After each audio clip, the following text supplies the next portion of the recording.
Hi అండి. ఈరోజు మీ అందరి కోసము ఒకే పిండితో 2 రకాల టిఫిన్స్ తయారు చేస్తున్నానండి. అది ఎలాగో ఏంటని చూపిస్తాను రండి. ముందుగా స్టవ్ వెలిగించుకొని బాణీలు పెట్టుకొని ఆయిల్ సరిపడగా వేసుకొని అందులోకి ఆవాలు, జీలకర్ర, ఎండుమిర్చి, కరివేపాకు, కొత్తిమీర, ఇంగువ వేసుకొని ముందుగా పెరుగును చక్కగా మజ్జిగలా చిలక్కొట్టుకొని అందులోకి సరిపడ సాల్ట్ వేసుకొని చిటికెడంత పసుపు కూడా వేసుకుని ఈ విధంగా పక్కన పెట్టుకోవాలి.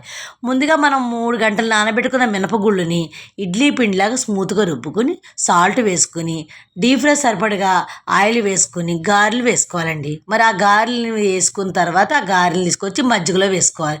ఇప్పుడు మనకి ఒక టిఫిన్ రెడీ అయిందండి. మజ్జిగ గారెలు. మా సైడ్ అయితే మజ్జిగ గారెలు అంటాం, మరొక ప్రాంతంలో అయితే పెరుగావడ అంటారు. మరి మీ ప్రాంతంలో అయితే ఏమంటారు మాకు తెలియపరచండి కామెంట్స్ ద్వారా. అలాగే రెండో రకం టిఫిన్గా మన గారెలు వేసుకుని ఒక 2 చట్నీలు కూడా చేసుకుంటే చాలా అంటే చాలా బాగుంటుంది. ఇప్పుడు మనం ఒకే పిండితోటి 2 టిఫిన్స్ రెడీ అయ్యాయి.